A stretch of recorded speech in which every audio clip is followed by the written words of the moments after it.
Great Friday, and welcome to the King Connections podcast. I'm your host, King, and I'm really happy today because I have someone who I've only known for less than 6 months, but has already had a huge impact in my life and my influence and my growth as a spiritual being and just my overall journey toward being fully human. She has been profound in that. And I want to welcome to the King Connections podcast today, Jess Engel.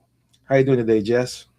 Doing great. Thank you, King. And thanks for that intro. It has been a really great first 6 months getting to know you and stepping into being fully human, not even more fully human, being fully human. Absolutely, absolutely. And as we like to get our show started, just kind of set the context and the energy level. And I know you're familiar with setting space. That's one of your expertise. I want to ask you, what is your spiritual energy number from being zero life sucks to right now being life is awesome, being a 10? Where would you say right now you fall within those numbers? I'm vibrating at a 10. Excellent. I join you at a 10, so that lets we're going to have a great show. We both vibrating at a high level of energy, and so we're going to bring a lot of love and rhythm, wild rhythm, to the show. And so, one more thing before we begin our show, I want to ask you this: tell me something good. Hmm. Something good is that today is Friday the 13th. Mm, it is. It's It is. historically been a day that people fear or, it's a little superstitious. But in my realm and in my space today and in the frequency I'm holding, Friday the 13th is a day of divinity. Mm, And I that is love that. good. That is good. That is great. That's great, actually.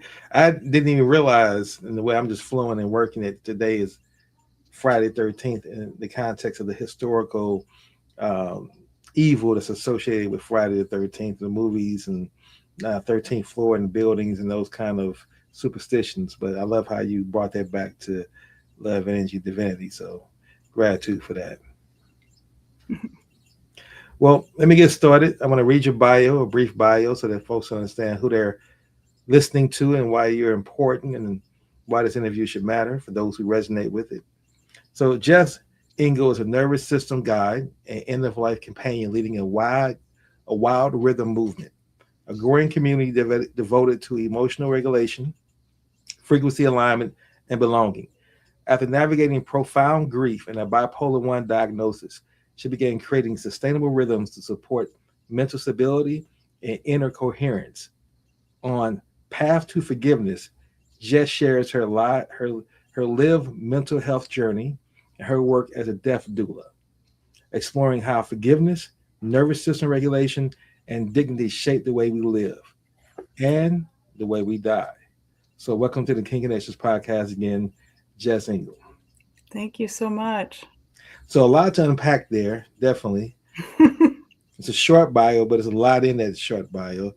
And the first thing I want to just really that jumps out at me is the term death doula.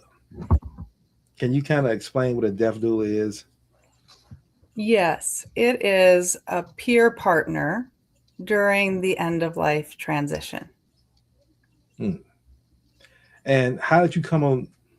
How did you come about being a deaf doula or being exposed to it as well? I'm so glad you're asking that. The reason I wore this red dress today is in response to that. I was brought into this beautiful path, which I call the red thread path. It's one that you come into through a lineage of sisterhood.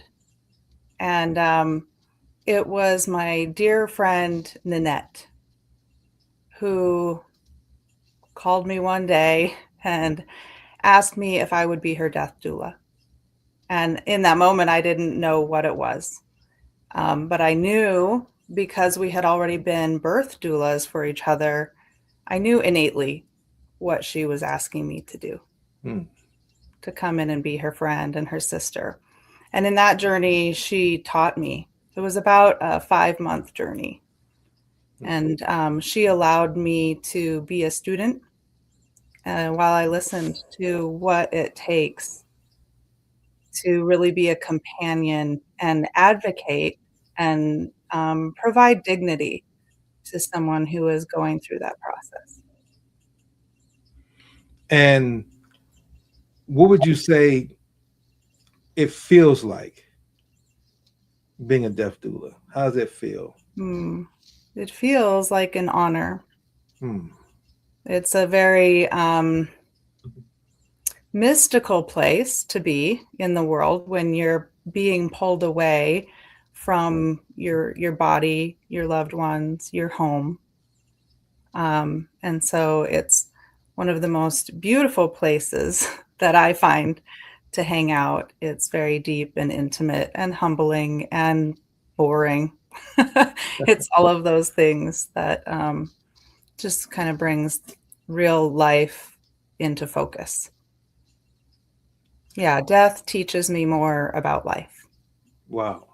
Interesting. Hmm. Now, one of the things that jumped out to me, and I really want to unpack your bio several levels, but another thing that really just jumped out to me was I've heard the term bipolar, and I have Mhm. a superficial understanding of what it means. I have an aunt that has bipolar, but I've never heard the term bipolar one diagnosis. As far as I didn't realize there's different levels to being bipolar. So can Mm. you kind of explain that and what that means? Yeah, the type 1 is to indicate that um, I don't have the depressive side of bipolar. Hmm. Bipolar type 2 is when you alternate between deep depression and then high states of euphoria.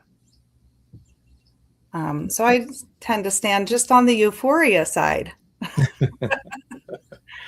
in the type 1. I do have like deep moments of like, I just feel like I got wiped out. Like there's no ground underneath me. I don't know how to move forward. It's kind of like a deflated state when I lose my euphoria. Hmm. So in that, I have definite swings, mood swings of up and down, or I've got this and now I don't got it. Do you feel that happening when it's happening? Can you kind of catch yourself when you say, "Well, I'm now losing my euphoria"? Do you find yourself saying that to yourself? Yeah, well, I just turned 50, so I've been around the planet 50, or I've been around the sun 50 times now, experiencing this way of thinking and being. And I've really got a firm awareness now. And I've chosen to go an unmedicated route for a long time. I have opted in now to the pharmaceuticals, but being unmedicated allowed me to um, really feel what was going on in my body um, in in a deep felt experiential way, and I tracked a lot of data on my own psychology and behavior, just because I've been in that field of autism and really owning my neurodivergent gifts before labeling myself with bipolar disorder type 1. So it's a new diagnosis, but it's a very old, familiar mental field that I am very aware of, and I'm very aware of where I am now in the cycle. Um, and I can prevent the cycle from happening. I can stay out of euphoric states. I can stay grounded and present.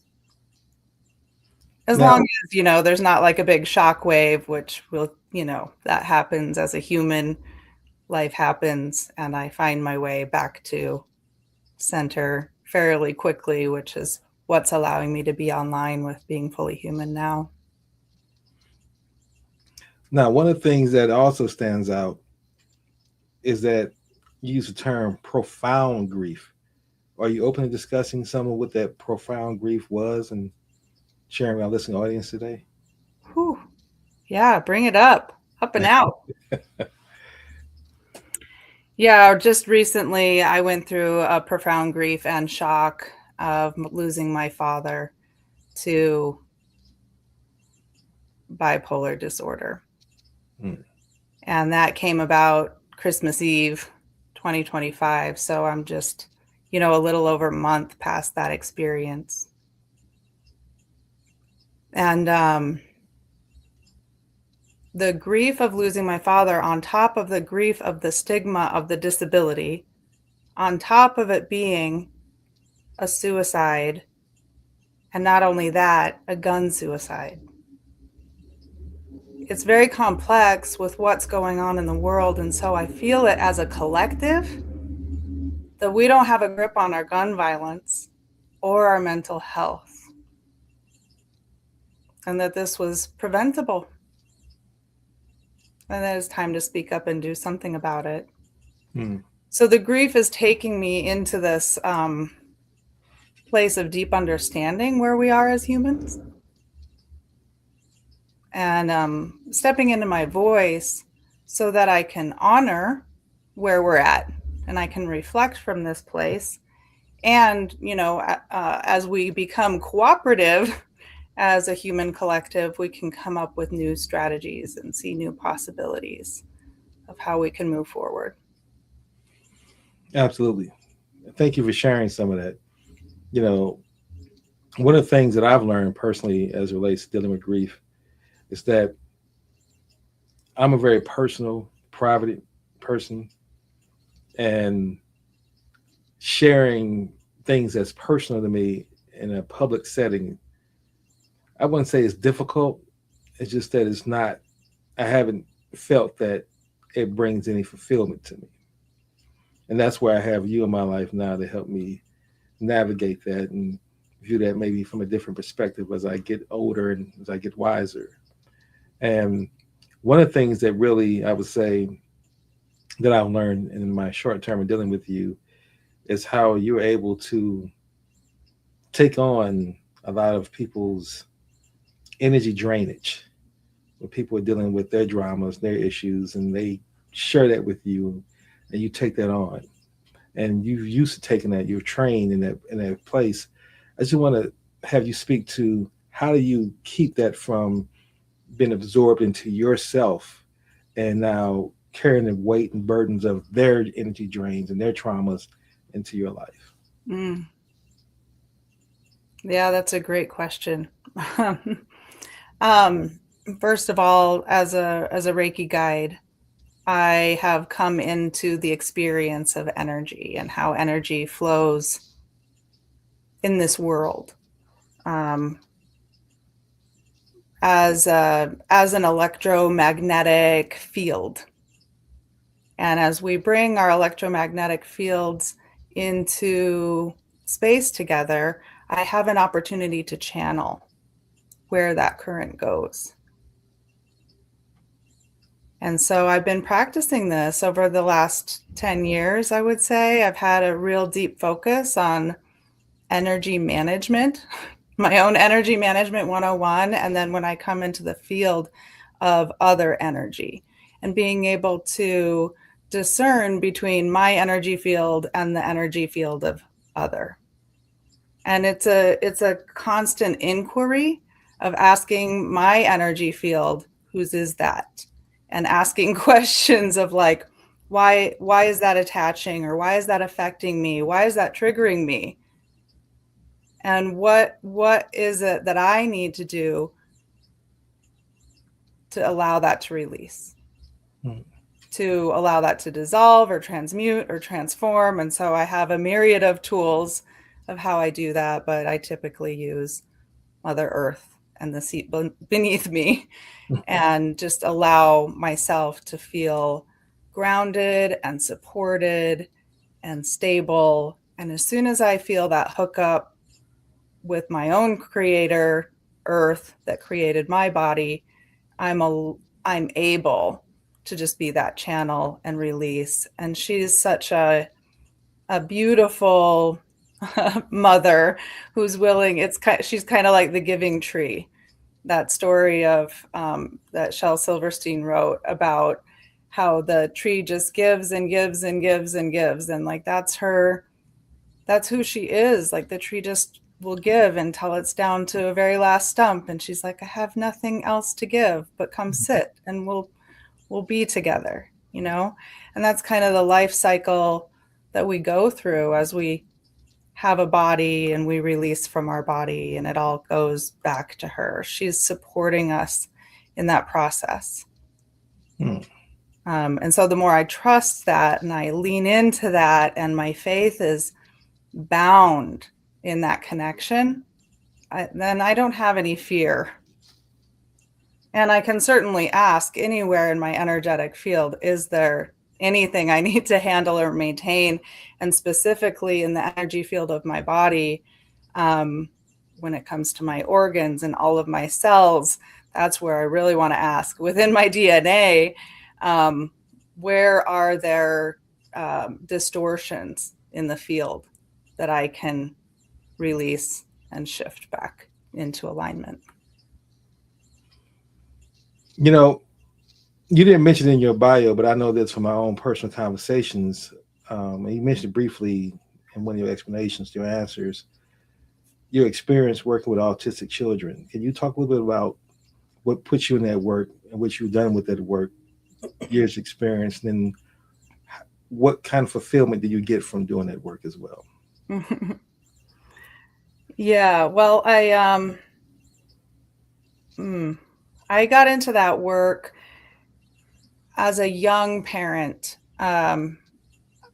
just based on the dysregulation cycles of my born family. I became um, a mother very early, very young mother, and in my search, because I was motherless child, in my search to be a good mother, I found myself learning how to be an early childhood educator. And I did that through my teacher, Maria Montessori. And she was a doctor of early childhood education and family medicine. And she taught me how to integrate family life with the life skills that we need to function in the world. And so Montessori classrooms are where I developed my skills not only to learn how children grow and develop, but to learn what I missed out on as I grew and developed. So it was kind of like this uh, parallel opportunity to not only serve my children as a supportive mother, but to then reparent myself in what I hadn't received as a child. And what I found in that process, because I taught for 15 years or so and developed classrooms and schools, was that I kept gravitating toward the children who had emotional dysregulation. I kept gravitating toward the classrooms that had behavior problems. And then I needed to go in and support by observing and offering behavior solutions. And, you know, at that point I was named or identified as a child whisperer, Mm. because I knew that if I went into the space that was dysregulated, that had energy distortions in the field, I could just put my body next to theirs. I could sit on earth. I could feel grounded. I could move into my breath. I learned to do all of these things just as as a teacher, and then that would calm the child. And then there's this coherent field where we're co-regulating. And I did that unconsciously. Like I was called into classrooms because it worked, but none of us knew why it was working or how it worked.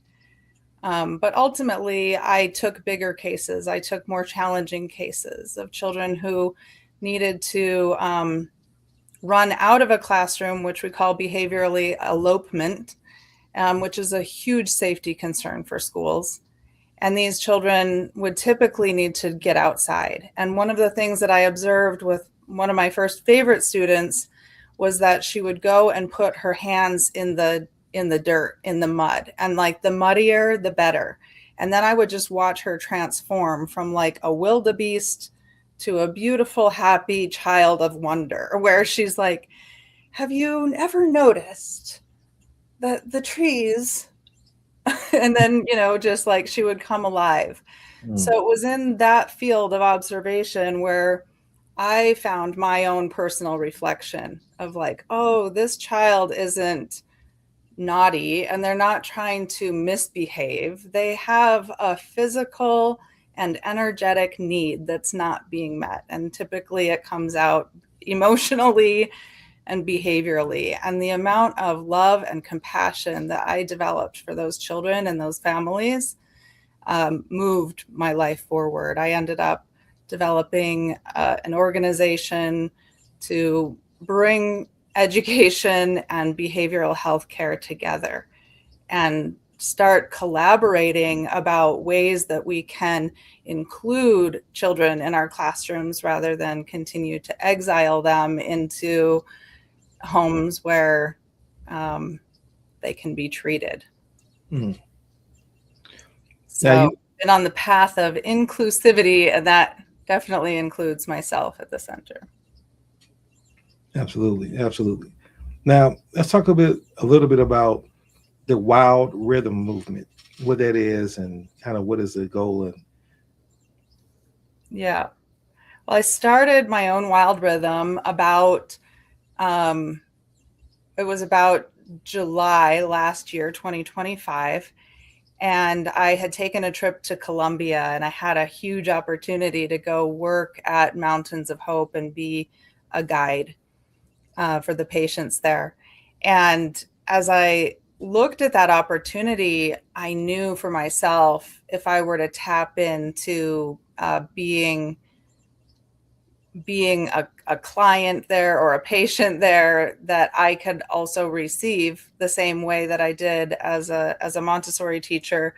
I could receive the detox, the medicine, the nutrition, the food, and the pace of being in a wellness center.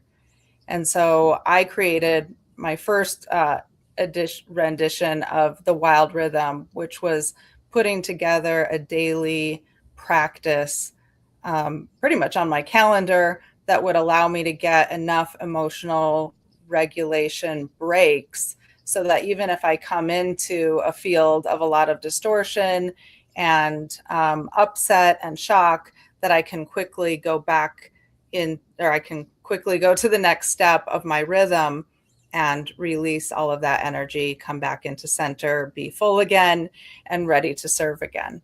And so I saw like, oh, I don't need to have a whole day take me out because I went too far in one direction energetically. I can actually regulate my energy and find a pace that keeps me at top performance so I can be fully human all the time and like not keep hitting a wall and falling back. you know, you mentioned Mountains of Hope, and that's where you and I met. Mm-hmm. And I definitely want to talk about that. I want to explore a little bit of, Mountains of Hope and just our journey there, and which led us to be where we are right now, and where we're going to be working together, co-creating together on. So, give me your definition of Mountains of Hope. Mm. How do you see it? How would you describe it to someone who's never been there before? Yeah, Mountains of Hope is love. Mm. It's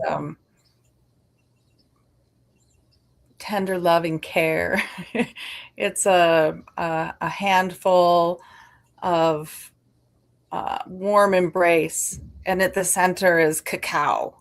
It's like this Colombian being of the heart that just wants to emanate and tell you, I love you, I love you, I love you. You are well. You are everything that your potential aspires to be. Mm. And what brought you to Columbia, a Mountains of Hope? Mm.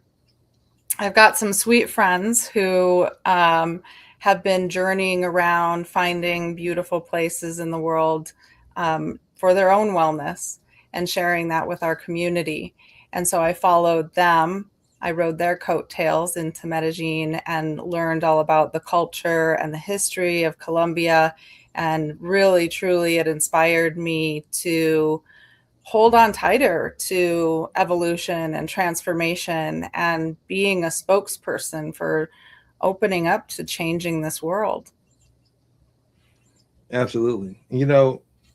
Had you had anything heard about Mike Murphy at all prior to going to Mountains of Hope? The first time I heard about him was through a dear friend of mine who is at in the end of her life transition now. Hmm. And she was the one who uh, was looking for that love, looking for that place that just felt right. And when she found it, she informed me that this was the place. This was the place she was going. And so then I was able to not only come into Colombia and learn about Colombia, but also find this. At the time, it felt like I was hearing it in stereo because I had this dear friend who wanted to go to Mountains of Hope and find this place of love and be held. And then I had my dear friends who were going to Medellin and just showing me the depth of Colombia and inviting me there. So these two invitations did speak to me through spirit loud and clear that was my path to go. And looking at it for myself, I wanted to create the most harmonious place that I could for myself to be able to serve there. Hmm. I came across Mountains of Hope through my reading of Mike Murphy, who's the founder and creator of Mountains of Hope, his book, The Creation Frequency. And he talked about, and that really got me through a dark time of my life, transition moment in my life. And I don't want to say a dark time, actually, now that I look back at it. I look at it as that was a lesson. I was in school. And I look at it a dark time because when I was vibrating a lower frequency, you look at yourself as a victim and then you say dark time. But see, I no longer see myself as a victim from that. I look at that as more of a necessary test that I had to go through. I came across a Napoleon Hill video, which is very interesting because I know I've done a lot of reading of Napoleon Hill's works. I've never heard him mention this in his work at all, which shows you how the universe works sometimes. I know there's people out there putting out these AI videos that are using historical figures like Napoleon Hill and Alan Watts. They're using their voice, their likeness, but it's not their words. But it's words they probably would say. But if you're familiar with their work, that's not the words they actually use. But in saying that, Napoleon Hill, this video I came across, talked about how powerful blessings only come to those who've been tested and broken.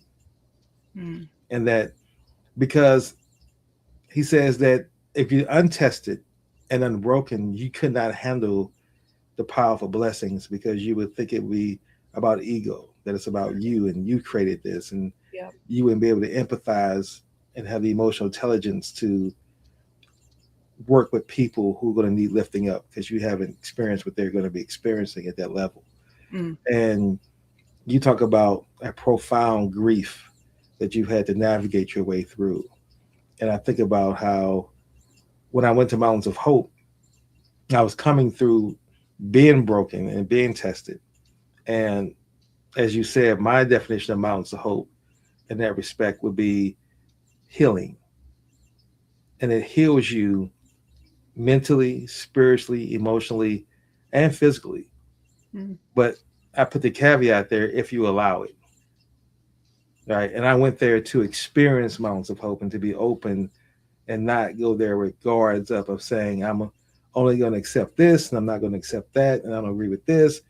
You know, I'm going to let myself just go and just be totally open. That's been one of the few times in my life where I've been that vulnerable, where I allow myself to just walk into a place and say, okay, I'm here and let me see, as opposed to saying, okay, I know how it works. Because, a very analytical mind and it's always getting to the crux of the problem, the root of the problem, and then trying to unpack it from there is how I'm naturally trained to think now. Mm-hmm. And so in doing so, it allowed me to go there and be healed. And healed from a context of my mother passing last March. So I had to deal with that grief, the grief of having worked at a huge goal that I was building with my company, the Conscious Real Estate Development Group. and having lost $1 million of investors' money and going through the pain of what that looks like. You disappointed people, which was the most painful part of Mm, disappointing individuals who believed in me, and then having to hear the vitriol of folks bring that anger to me, and understanding, not being mad at them, understanding why they felt the way they felt, because mm, you know I did let them down and then honor my commitment to them at that time. And so, come to Mountains of Hope and experiencing that healing and meeting you and the people that were there that we met at Mountains of Hope, because it's created by Mike, from my understanding, as a wellness center for cancer victims. So if you're suffering from cancer, it's there to treat you from that. And he kind of threw in detoxing as a, well, we can help there too. And I went there for the detox, and I was there with all these other cancer patients, people who are, as you say, at death's door, or death is something they're dealing with on a daily basis, and a lot of pain and a lot of the sadness and grief that the family is going through, and all the things that cancer puts on the family, and having them there at Mountains of Hope, being fed delicious food that was organically grown there, from a master gentleman who, that was the thing about Mountains of Hope, was its intentionality that mm. really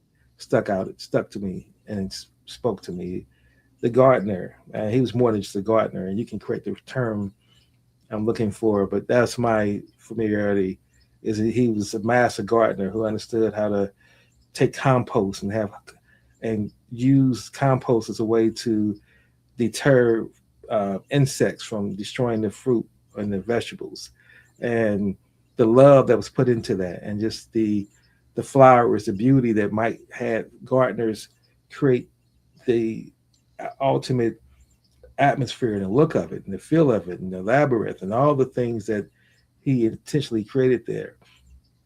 And then what stuck with me the most out of all of that was something that most people take for granted that I wasn't used to, and that is the daily breakfast, lunch, and dinner Mm, as a community, and sitting down with folks who I'd never met in my life, didn't think I was going to meet, didn't have a bio to read about, and no any kind of preparing, but just sitting down with human beings and listening to each person's joy and pain and their experience about Mountains of Hope, and just kind of what they're going through and how that really helped to heal me. yeah. So you played a big role in helping people find that rhythm within that. And on top of you being there in Mountains of Hope. So why don't you share some of your experience with what I just outlaid as well? I'm just curious to hear Yeah. what you have Well, I shown. just first want to answer that little question you had about who's the gardener. And I just want to presence regenerative farming. That's the that's the Thank you. coin term that Emmanuel is using there, because Thank you. it is a dream and a model for all of us to observe and to learn from. Yeah, and just going back to Mike Murphy and the book, when I first had an opportunity to go to Mountains of Hope, I did meet Mike Murphy. And then I walked into this beautiful living room, and there was his book on the shelf. And I picked it off right away. I took my picture with his picture, and I was like, okay, I'm going to do my research now that I've met the man, and actually experienced the place and drank the green smoothie. You have to drink the green smoothie, right? Yeah, absolutely. And then I got back on a plane and I went back to San Diego, and I listened and I read and I absorbed the activations that are in that book that he received from his teacher when he was in his 20s, and manifested Mountains of Hope from that. But the deeper connection that we had was around death and dying, and the importance of doing that work.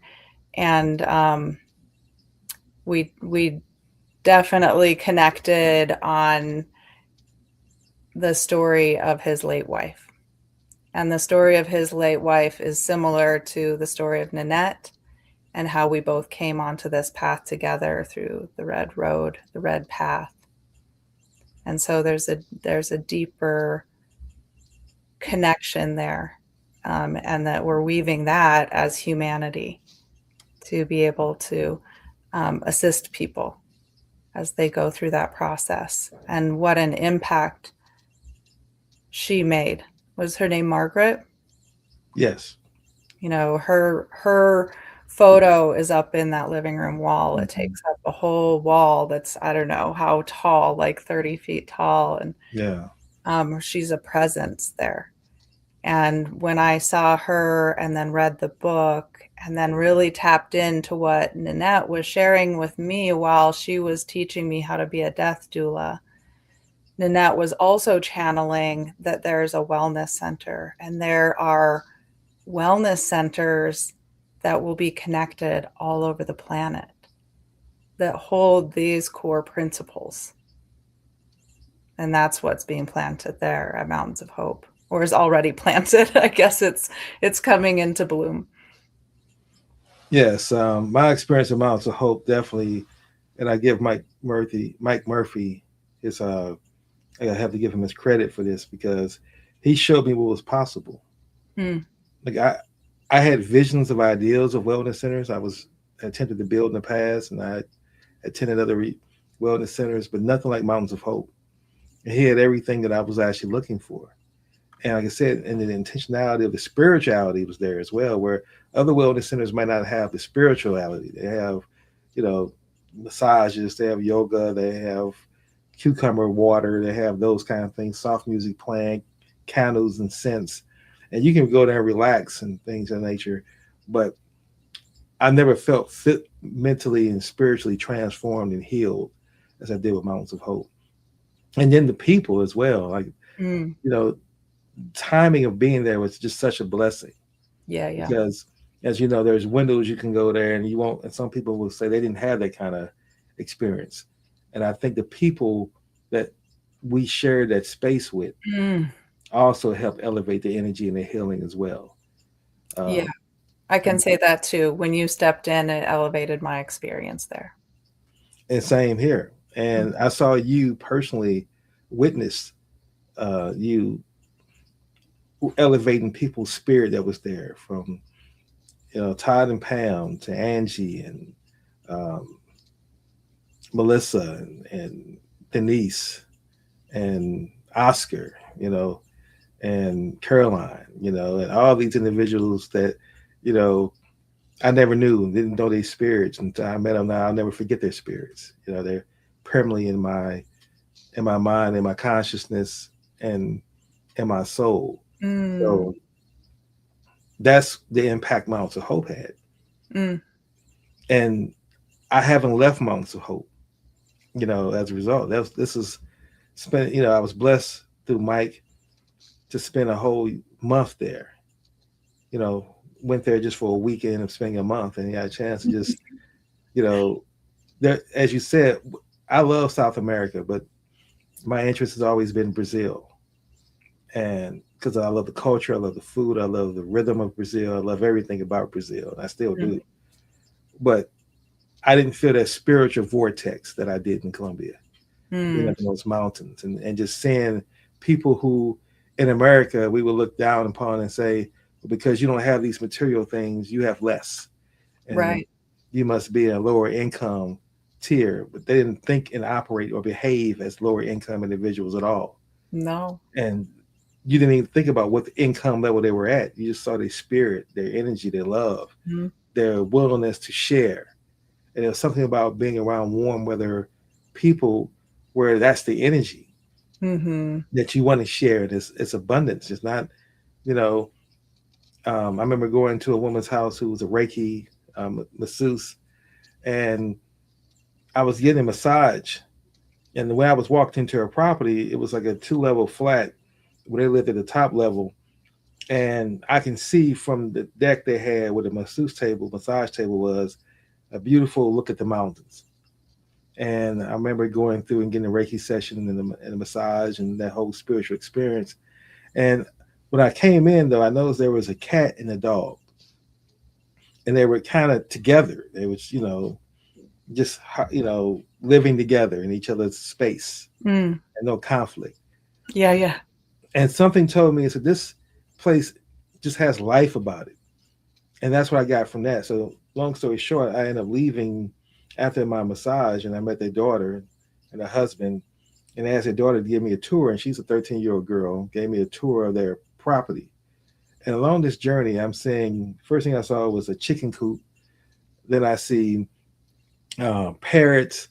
I see other animals, and it just, I had no idea how much life was there until I actually got a chance to get a tour of the Yeah. property, and just how much life they that depend on them, and that they're living with and tuning into the essence of those souls of those other animals. And they're just, and not only the plants as well. So the Yeah. plants, the flowers, just everything was beautiful about that scene. It was like, for the first time, I said, I don't know anyone in America that has this kind of peace and serenity. Yeah. Right? We may have bigger houses and all these other things we try to put into our houses to try to find some peace or fulfillment with material possessions that Yeah. we can never get. We're chasing like a drug, but they had it, and it They was have. just beautiful. Yeah. And it's just buzzing so alive. Yes. I had an opportunity to go to Santa Elena, which I have fallen in love with the people in Santa Elena.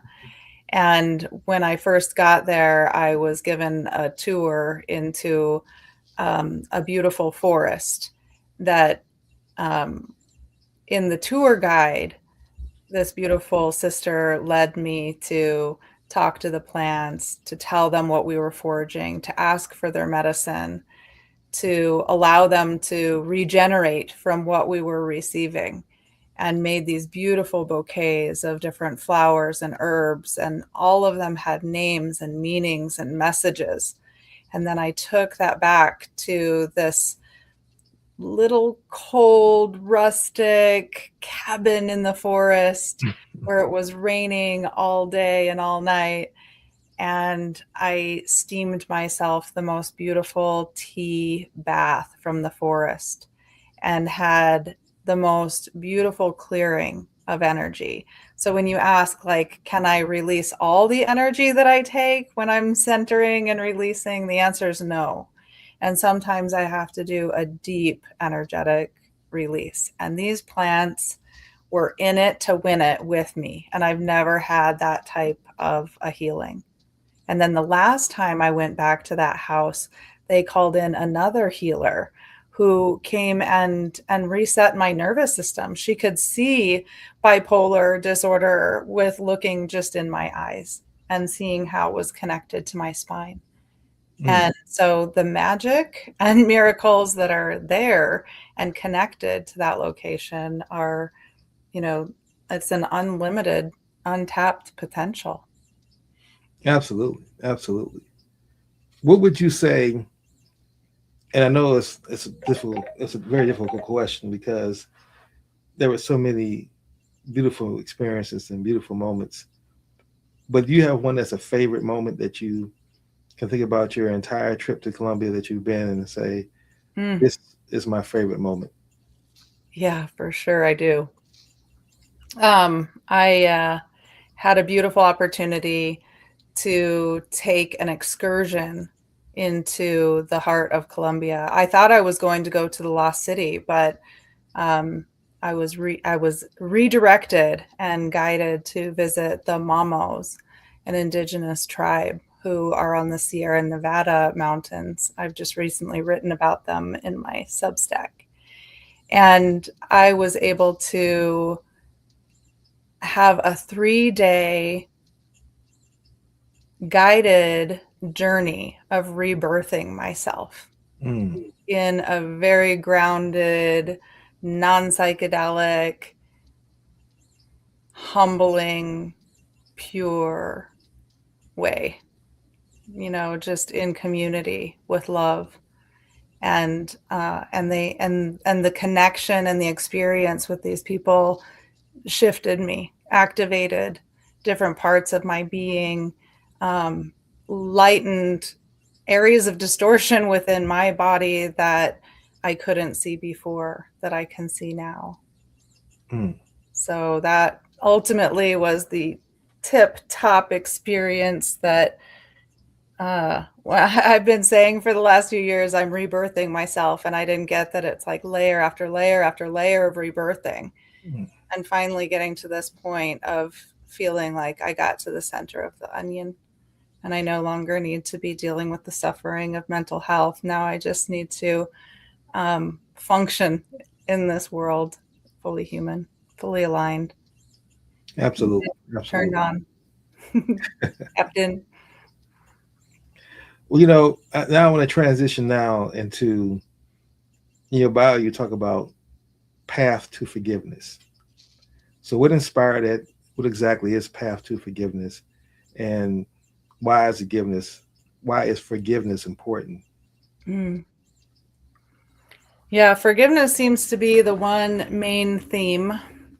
Whether I work with children on the spectrum, or I'm working with people at the end of life, or people who are dealing with a mental health crisis, no matter what the transition, there's typically a stigma and an attachment to suffering.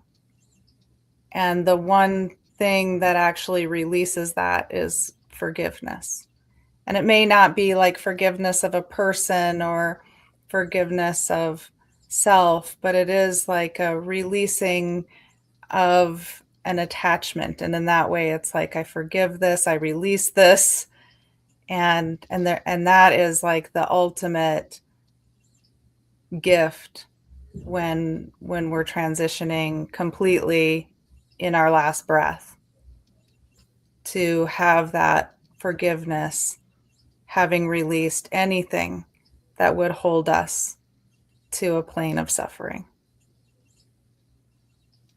So I feel like that is the beat of the drum. That's the beat of the red drum, is to look at that. And in retrospect, when we talk about mountains of hope, hope is also another aspect that we hold.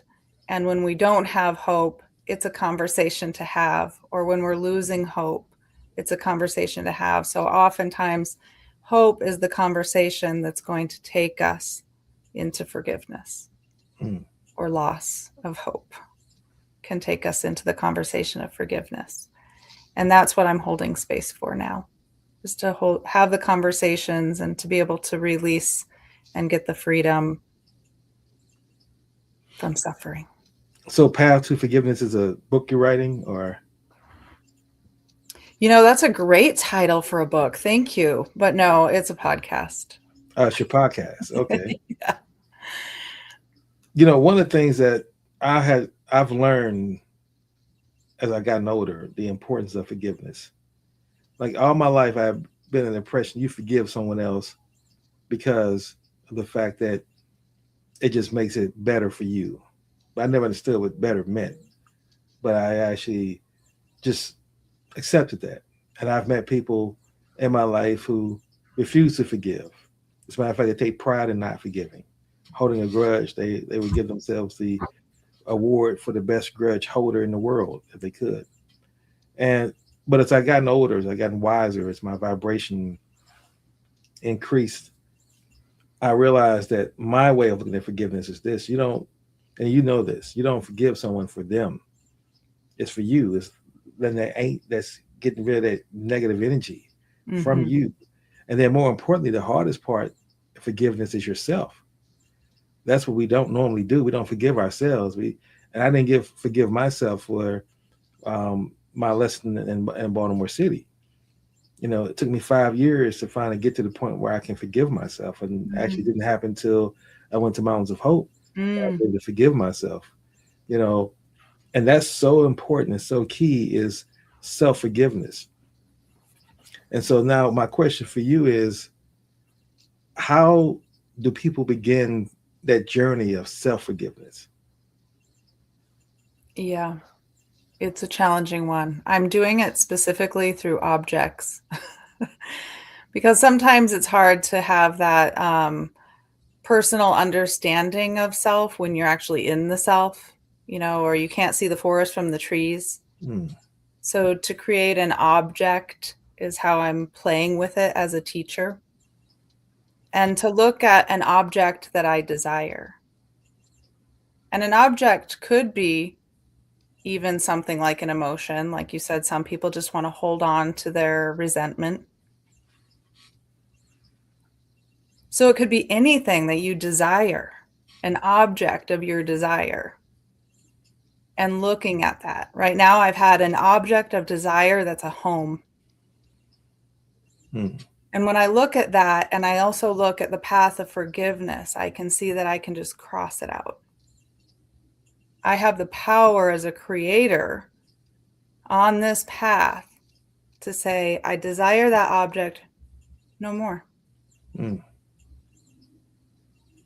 no more. And that gives me a place to start on forgiveness. As soon as I can feel that release, then I can say, oh, I can forgive myself for all the pain and suffering I created in the attachment to that desire. And I can see every 360-degree angle of how I did that until I fully completed that desire. Hmm. Now, I do have a desire for another house. Don't get me wrong. But I'm not crossing that one out yet. But to know which one I really need to forgive and release is important. So I'm just starting there in the conversation. And maybe one day there'll be like a museum of artifacts of things that people pull from their process of doing this work, of letting go. Someone who's at the end of life and they go into their jewelry box and they pull grandmother's diamond ring that has a story of contention where the sisters fought over it after grandma died, and finally oldest sister won, and it's been in this jewelry box for 50 years while the sisters have been divided because someone wouldn't give up the attachment. And then when she finds the ring and she's like, I desire this no more. Hmm. Then what does that offer in resolution between her and her sister? Right. And could we give up the attachment to our things that we desire just for a moment so that we can gain a new perspective? Absolutely. I think about that when you talk about the attachment.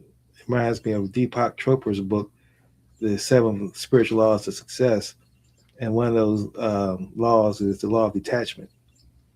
And I always remember that law in particular because the way you're raised, a friend of mine coined a term called cultural givens. What you're indoctrinated with, what you're programmed with is the term I use now when you're a kid. And I was always told as a child, the first thing you want to do is that's mine. You want to claim ownership of something. You want to attach yourself because you see so many things coming and going out of your life that when someone says something's yours, you finally say, okay, I have something I can own. And then that just creates that attachment there. So now understanding that for spiritual growth, you have to learn how to do the law of detachment. That was a challenge for me. Mm. But it was also freeing when I got to the point where I can detach myself now. Not only detach myself from objects, but detach myself from outcomes. Mm-hmm. Like a lot of people will hope when they meet people or when they're doing business that you hope this transaction works out, you Yeah. hope you close this deal, and you have all this attachment to the outcome. And you learn that as you get older in life and when you start to seek better guidance and the journey to become more fully human, you realize that I do because that's I am. If you use the analogy and the metaphor of the tree earlier, I do this because this is who I am. I don't do this because I'm hoping to get a better job or make more money or Mm-hmm. get more clients. If those things come as a result of these actions, great.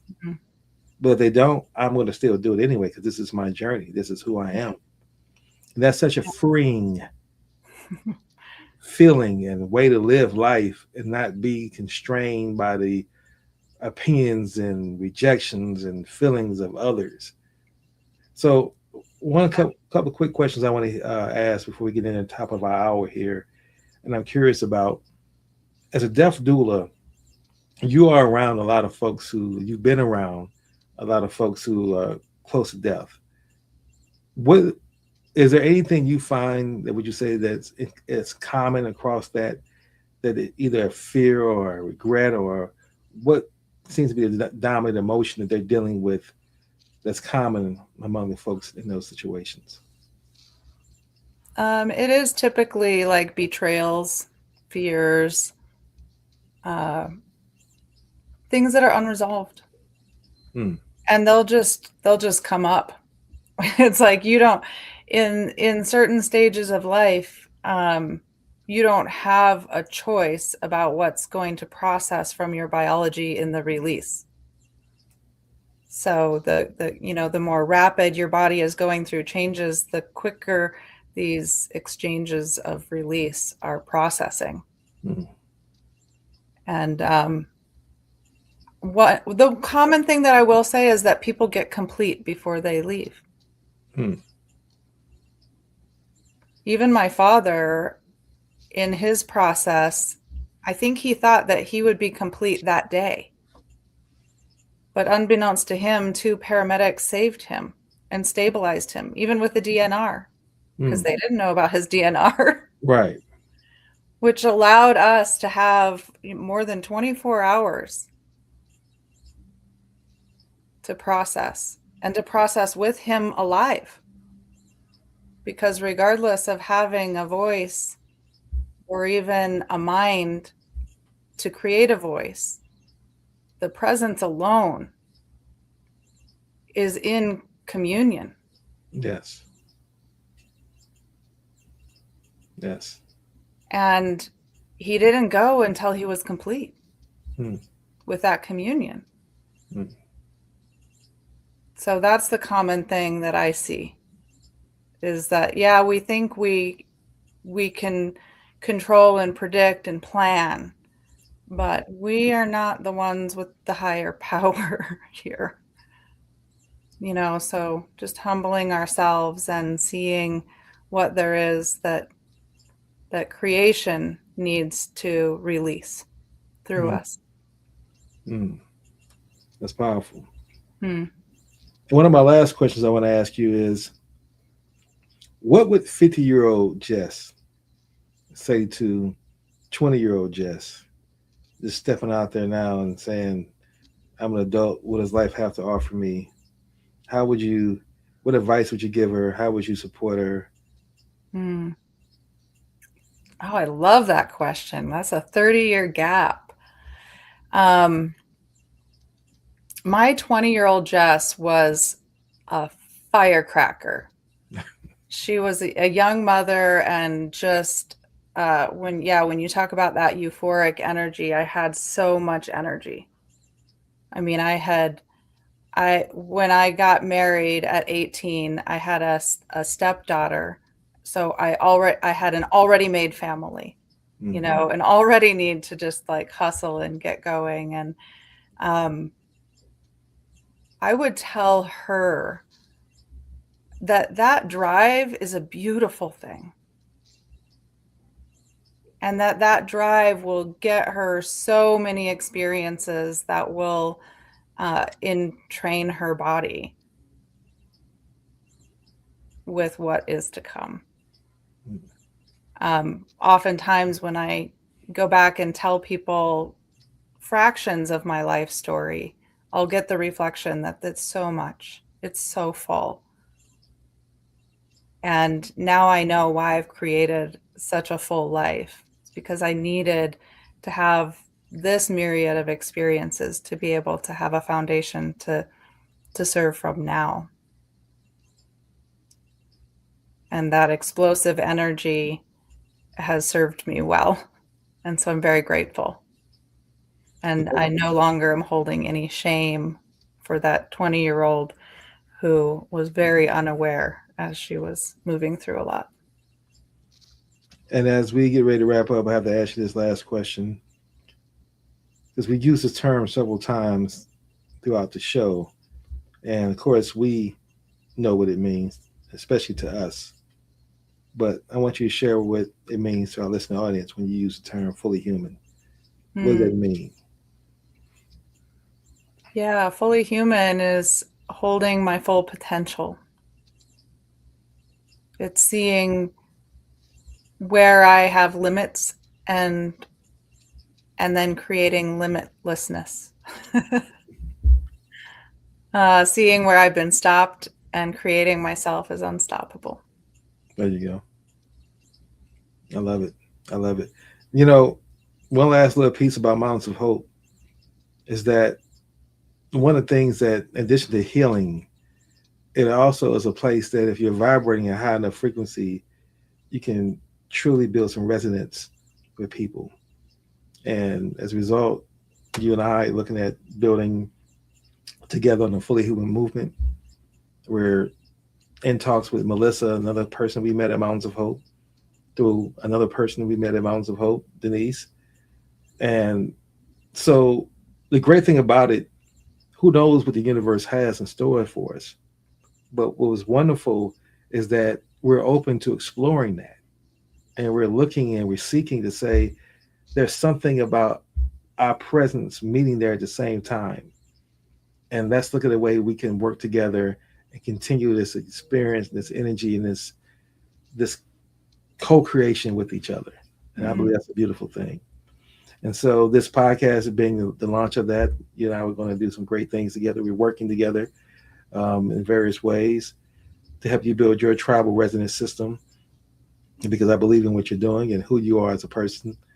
And that's where I'm so happy to be spending my last quarter of my life. That's what I call it. Using the football analogy, I'm in the fourth quarter. Quarter four. And I'm coming at the fourth quarter with a 3 quarters of experience behind me, but with a different mindset and different objective than I had in the first 3 quarters.